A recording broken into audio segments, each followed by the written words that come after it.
All right, guys, so Samsung just wrapped up their Unpacked 2024 event where they did indeed unveil the S24 series of phones in this video. What I'm going to try to do is I'm going to try to go through everything they covered, most everything they covered in that video, but instead of it taking 2 hours, it's going to take like 5 to 10 minutes or something like that, because there really wasn't all that much in the live stream. It was a lot of just kind of talking around things. So let's just blast through this and catch you guys up as quickly as possible. In terms of appearance, these phones look very, very much the same, very similar to what they did last year. There are only some small changes.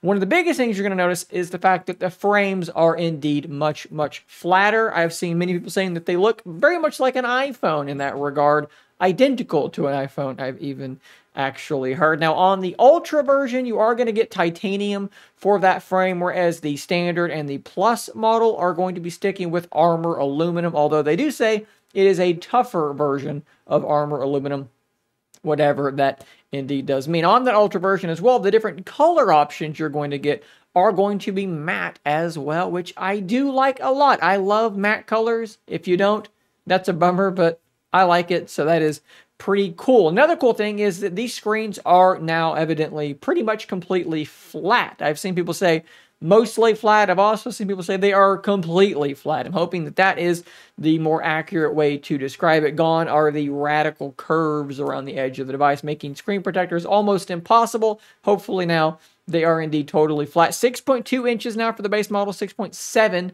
for the standard model, and the Ultra is sticking with that same 6.8-inch screen, but a big boost to all three phones, 2600 nits of peak brightness. That is extraordinarily bright. These things might be the new outdoor kings, and I bet you money that when we test them, when we check them out, and we actually look for that 2600 nits, I bet we're going to get pretty close to actually verifying that number. The bezels are also apparently smaller on all three devices as well. Part of that's because when you lose the curve of the screen, you kind of have to shrink the bezels to make it look about the same as it did before. In regard to specs, not a whole lot to talk about here besides the fact that we are jumping to the Snapdragon 8 Gen 3, which is, of course, the newer processor. It is much faster than it was the year prior, a lot faster in AI tasks as well. And the S24 Plus model is getting 12 gigabytes of RAM for the base model, so that is pretty cool. We also have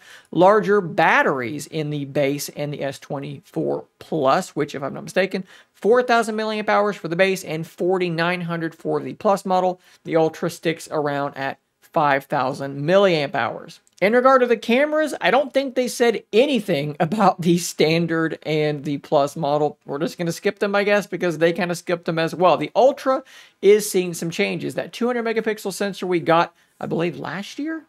I think it was last year, has evidently been improved. They said the pixels are larger, it should do better in low light, should have better noise reduction, things like that. The zoom is getting the big change though. Just like it was rumored, the 10X has been swapped out for a 50 megapixel 5X. So that does, of course, mean that massive jump from 3X to 10X is now gone. It goes from 3 to 5. And then from 5 to 10, all you're going to really need is a 50% sensor crop to that 10X, which should be pretty close to lossless still. They are still going all the way up to 100X, although we need to see some samples in the real world to determine how those actually do look compared to the old 10X. Personally, I think this was probably a good move because most people aren't using those radical zoom ranges. Most people are using probably 1, 2, 3, 4, 5, maybe a little bit over 5, maybe 10, and it's going to be absolutely fantastic at all of those. And it'll still be able to do the super punched-in zoom if you want to do that as well. So the software side of things is actually where I think the coolest stuff was for me. They introduced something called Circle to Search. It's basically Google Lens, but everywhere. No matter what screen you are on, you can trigger this. I think you can long press on the little gesture bar down below. I think you can also do it by holding down the home button if you're using that option for navigation. And at that point, you can either tap or circle anything on your screen, and it's going to give you a Google search result, just like Google Lens. Really, really fast, really, really cool. It's nothing particularly new. It's just a new way to get into the searches. It is apparently coming to all three models, but also to the Pixel 8 Google has said on Twitter, at the end of the month of January. So this is a Google feature. They literally had representatives from Google on stage to introduce this particular feature. Very, very cool. I like it a lot. What about a Magic Editor clone? Inside their Photos app, it is almost identical to Magic Editor, where you can grab an object, move it around, zoom it out, zoom it in, whatever you want to do, move it around. It will use AI to fill in the space you just left behind.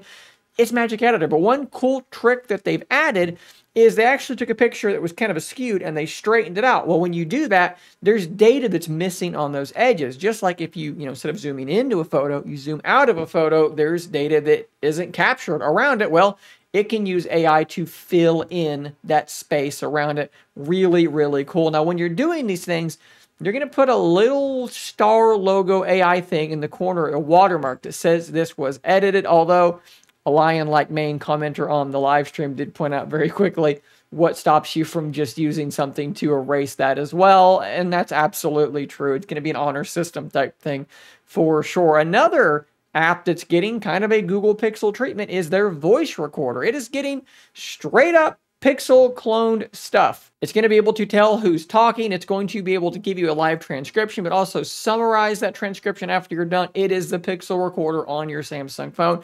Very, very cool as well. The Notes app, if you're using your S Pen to write things down and you're like me and what you write down doesn't look particularly good, it can actually fix your handwriting after the fact. I'm highly skeptical that it's going to work on me because my handwriting is absolutely abysmal. But apparently it's going to try. After that's done, it can read what you wrote and it can then summarize, organize, give you bullet points. That's pretty cool as well. So you're jotting down your notes. It's going to make it more legible and then summarize it for you. That is really, really cool. How about the phone application giving you live translations on a phone call? You're talking to someone that speaks a language that you don't speak. Well, you talk, so they're going to hear what you said, and then they're going to hear a translated version through their phone. Even if they're using a different phone, they're going to hear that translated version. Then they're going to say something back. You're not only going to see a live transcription, you're then going to hear it spoken in your native language as well. You can even turn off the native speaker, so you won't even hear them talk. You're just going to hear the translation. That is unbelievable. And if it works, man, oh man, that could really be beneficial to a lot of people. When I used to work in the automotive industry, I would pretty frequently try to help people over the phone to diagnose a car problem. And a lot of the people in this area that I happen to live in sort of further south into Knoxville where I work, they were Spanish speaking and they didn't speak English very well. This would have been killer. I could have answered my work phone and been like, hey, I'm going to write down your phone here. I'm going to call you from my personal phone, because that was just the level of help that I would give people. And I could translate it and actually understand what they needed, because otherwise you're doing that song and dance where they're trying to describe what a spark plug is, and it's trouble. So that is very, very cool. And maybe the last big piece of software that they did show is the ability to take a normal video, a video that was shot not in slow motion, and then use AI to generate frames between the frames that you did shoot to make it into a slow motion video. I think that is potentially really, really cool as well. Now, I do want to add something here to the end of this, and I cannot for the life of me remember who pointed it out in the live stream, and that's a bummer. I'll find it and I'll put it in the comments down below or something like that. But someone pointed out that in some of the little fine print on the video, it did mention that these AI features were free through 2025. Now, this is speculation right now because I don't see anybody talking about this just yet, and they probably will be by the time I've posted this video. But that does imply that some of these features will be paywalled, and that's something that you're just going to have to get used to, okay? These AI features that are happening off your device in a data center, they're going to start charging for some of this stuff sooner than later. It's just an unfortunate reality. I do want to show you this Twitter thread, though, from Mishaal Rahman, who has a few things that they didn't talk about. So one of them, which I've talked about in an earlier video, is the fact that they basically took Google's Pixel version of AI-generated wallpaper, as you can see right there, and that is being added in as well. Perhaps they didn't talk about it because it's already been seen on Pixels, but whatever.